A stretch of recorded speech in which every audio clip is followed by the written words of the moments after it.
हो, कधी कधी आयुष्य आपल्याला अशा घटना दाखवतं की जिथे शब्द कमी पडतात आणि भावना उचंबळून येतात.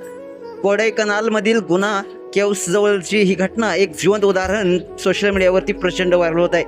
कर्नाटकहून आलेले काही पर्यटक निसर्गाचा आनंद लुटत होते. अचानक त्यांच्या हातातील नोटांची गड्डी एका चपळ बंदराने झपाट्याने हिसकावली. क्षणात हा बंदर झाडावर चढला. त्यावेळी मात्र सगळे स्तब्ध झाले आणि प्रत्येकाच्या चेहऱ्यावर एक भीती होती. आता त्या नोटांचं काय होणार, इतका पैसा आता कुठं जाणार.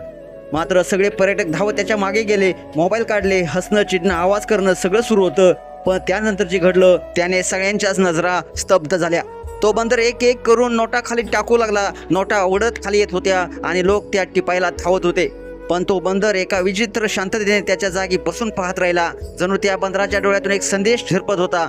माणसा किती पैसा कमव, किती गडगंज श्रीमंती मिळव, पण त्यातून काय मिळतंय? तू हसतोय का खरंच?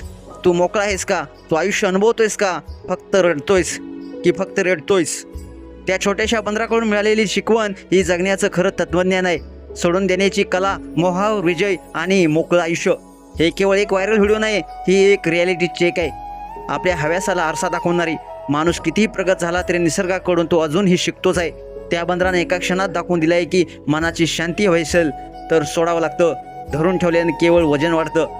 हा धक्कादायक आणि अंतर्मनाला हलवणारा हा व्हिडिओ आज लाखोंना विचार करायला भाग पाडतोय आणि प्रश्न विचारतोय, आपण आयुष्य जगतोय का की फक्त पैसा जमवतोय? तुम्हाला हा व्हिडिओ कसा वाटला? तुमच्या प्रतिक्रिया अवश्य लिहा आणि आपल्या एस एस स्पोर्ट्स या चॅनेलला सबस्क्राईब करायला नक्की विसरू नका. धन्यवाद.